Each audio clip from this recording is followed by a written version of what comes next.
여러분 안녕하십니까? 1월 16일 화요일 교차로 유튜브 뉴스를 시작하겠습니다. 북극 한파가 전국을 강타하면서 곳곳의 공항에서는 사흘 연속 수천 건의 항공편 지연 취소가 발생하고 있는 것으로 전해졌습니다.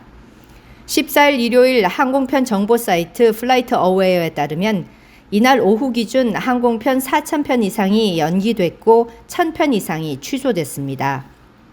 15일 저녁까지 폭풍 경보가 내려진 덴버에서는 이날 도착 항공편의 10%가 취소됐습니다. 시카고에서는 오헤어 국제공항을 오가는 항공편의 약 5분의 1이 지연됐습니다. 국립기상청에 따르면 뉴욕주 버팔로와 그 주변 지역이 폭설에 대비하는 가운데 버팔로 나야가라 국제공항에서 출발하는 항공편의 80% 이상이 취소됐습니다. AP통신에 따르면 캐나다 대초원에서 남하한 북극 고기압의 영향으로 서북부와 중동부에는 매서운 한파가 몰아치고 있습니다. 기상청은 이날 자정 기준 전국에 약 9,500만 명을 대상으로 한파 경보와 주의보, 경계령을 내렸다고 밝혔습니다.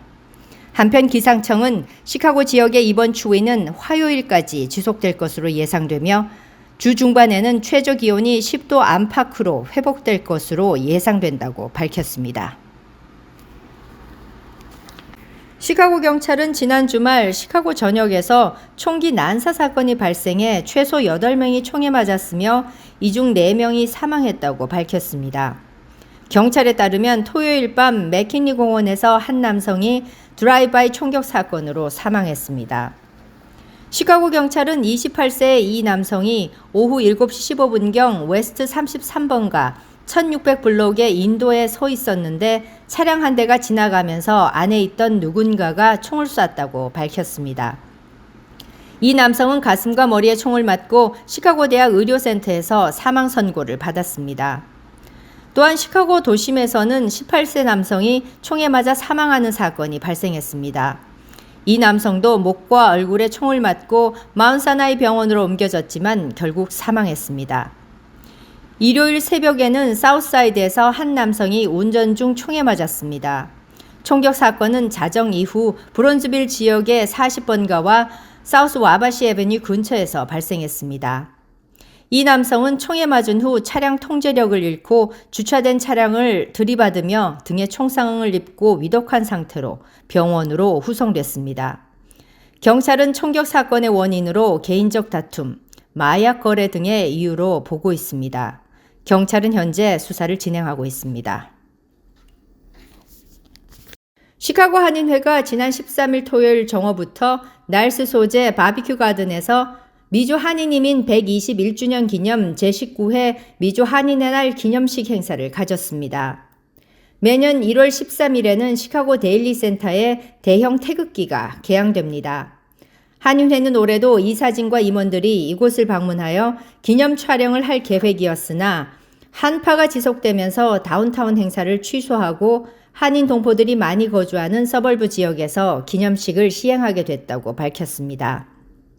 이날 행사에는 박해달 김창범 전임 회장과 최은주 한인 회장, 김정한 시카고 총영사 및 주요 영사, 여성회 제양군인회, 간호사협회 교회협의회, 부동산인협회 산악회, 금실문화회 러너스클럽 등 주요 단체장 및 단체 인원, 김기란 한인회 이사장 및 한인회 이사, 한인회 임원진 등 50여 명이 참석했습니다.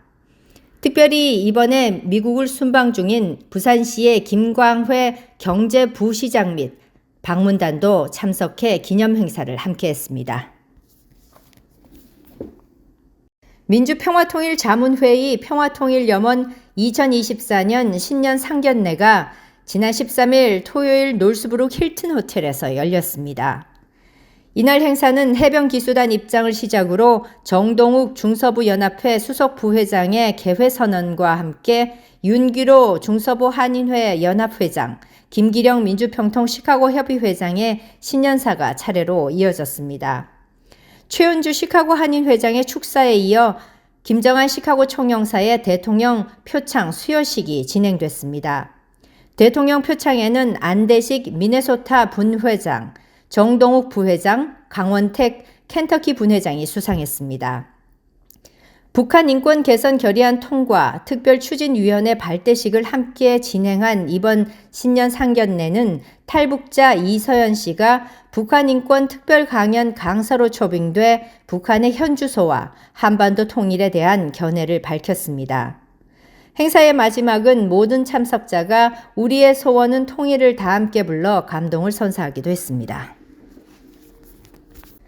윌맷 및 자치회가 동네 분위기를 해칠 수 있다며 맥도날드의 입점 제안을 거부했습니다.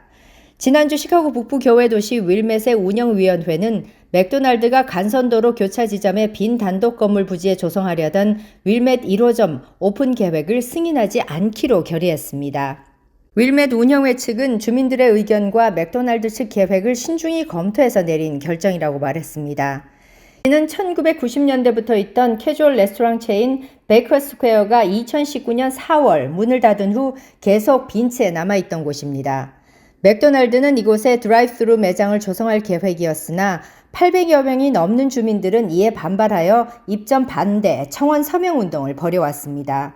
드라이브스루 매장이 들어서면 교통량, 소음, 배기가스량을 증가시켜 주변 환경이 나빠진다는 이유에서입니다.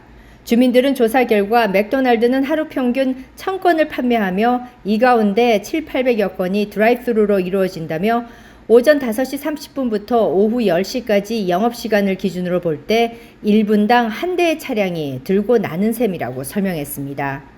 일부는 타 지역의 저소득층 사람들을 불러들여 안전에 대한 우려를 키울 수 있다고 주장했습니다. 또 맥도날드가 윌맷 주민들을 위한 시설이 아니며 동네 분위기를 해칠 수 있다는 의견도 있었습니다. 시카고에 본사를 둔 맥도날드는 미국 내에서 13,500여 개의 매장을 운영하고 있으며 일리노이주 내 매장 수는 645개로 인구 19,650명당 1개꼴입니다. 일리노이 커뮤니티 칼리지 위원회는 커뮤니티 칼리지 이니셔티브를 통해 주 전역에 25개 커뮤니티 칼리지에 940만 달러의 전기 자동차 산업 교육 보조금을 지원하기로 결정했습니다. 이 자금은 학생들에게 직업 훈련 및 기술 개발 프로그램을 통해 전기 자동차 산업을 육성하기 위해 쓰여진다고 위원회 측은 전했습니다. 이 자금은 전기차 기술 및 전기 자동차 관련 제조 분야에서 교육 프로그램의 개발에 집중 투입해 전기 자동차 기업 및 관련 업계에서 현재 가장 수요가 많은 분야의 프로그램의 교육 강화에 중점을 둘 것이라고 알려졌습니다. 일리노이 커뮤니티 칼리지 위원회 전무이사 브라이언 더럼은 이 자금을 통해 커뮤니티 칼리지 시스템은 훈련된 인력을 늘리고 앞으로 수년간 계속해서 증가하는 비즈니스를 지원할 수 있는 새로운 기술 인력을 창출할 수 있을 것이라고 말했습니다. 시카고시가 도심 상점을 보호하기 위해 볼라드 설치를 검토 중입니다. 27지구 월터 버넷 시의원은 블록클럽 시카고에서 리차드 귀디체 시장 비서실장에게 연락해 시 전역의 소매업체를 보호하기 위한 볼라드 설치 계획을 마련했다고 말했습니다. 볼라드는 도로 또는 인도에 매립된 짧은 기둥으로 차량이 인도나 제한구역으로 주행하는 것을 방지하는 역할을 합니다. 일반적으로 강철이나 콘크리트와 같은 튼튼한 재질로 만들어지며 땅속 깊숙이 설치해야 합니다. 버넷은 시에서 디자인을 고안하고 계획을 검토하며 비용을 조사하고 있다고 말했습니다. 다운타운 시의원 브라이언 홉킨스는 지난주 매그니피센트 마일 협회, 경찰청, 시카고 교통국과 함께 옥스트리트와 미시간 애베뉴를 따라 볼라드 설치 가능성을 논의하기 위해 사전 계획된 회의를 가졌다고 밝혔습니다. 또한 볼라드 설치 비용은 개당 $1,000이며 미시간 애베뉴와 옥스트리트 주변의 특별 서비스 지역 과세 구역에서 지불할 것이라고 말했습니다. 최근 몇 달 동안 시카고 시내의 고급 상점과 지역 상점에서 스매시 앤 그랩 사건이 증가하고 있습니다. 지난 월요일에는 골드코스트의 프라다 매장에서 33세 남성이 경찰과 총격전을 벌였습니다. 시카고시의 볼라드 설치 계획은 아직 초기 단계에 있으며 구체적인 계획은 발표되지 않았습니다. 샘스 클럽은 쇼핑객이 매장을 나갈 때 출구에서 영수증 확인 작업을 중단하고 대신 AI를 사용해 카트를 스캔하는 서비스를 도입할 예정입니다. 이 발표는 지난주 라스베가스에서 열린 CES 2014 월마트 기조연설에서 이루어졌습니다. 샘스클럽은 월마트의 자회사로 AI를 활용한 구매 고객 패턴 분석에 적극 활용할 계획입니다. 샘스클럽의 최고 MD인 메건 크로지어는 기조연설에서 이 기능을 소개하며 이 기능의 작동 방식을 보여주는 영상을 공개하기도 했습니다. 이에 크로지어는 샘스클럽에서는 고객을 소중하게 여긴다. 따라서 출구에서 영수증을 스캔하는 데 걸리는 몇 초조차 없애는 것은 그만한 가치가 있다라고 말했습니다. 샘스클럽은 현재 이 서비스를 10개 매장에서 시험하고 있지만 2024년 말까지 미국 내 모든 매장에 출시할 계획이라고 밝혔습니다. 연방검찰이 버팔로 슈퍼마켓에서 흑인 10명을 무자비하게 살해한 백인 우월주의자에게 최종 사형을 구형할 것이라고 지난 12일 금요일 법무부에 서류를 제출했습니다. 20세의 페이튼 겐드로는 지난 2022년 5월 14일 뉴욕에 있는 자신의 집에서 200마일 이상 떨어진 흑인 거주 비율이 높은 버팔로의 탑스 프렌들리 마켓에서 반자동 소총을 난사해 쇼핑백과 점원 등 10명을 살해했습니다. 겐드로는 흑인 중호에 의한 테러 공격으로 유죄 인정 후 이미 가석방 없는 종신형을 선고받고 복역 중입니다. 현재 뉴욕에는 사형이 없지만 법무부는 별도의 연방 중호범죄 사건에서 사형을 구형할 수 있는 선택권을 가지고 있습니다. 뉴욕 서부 지역 검사인 트리니 로스는 사형 구형 결정을 알리는 공문에서 겐드론이 흑인 피해자 수를 최대화하기 위해 해당 슈퍼마켓을 선택했고 그의 치밀하고 악랄한 실질적인 계획에 대해 기술했습니다.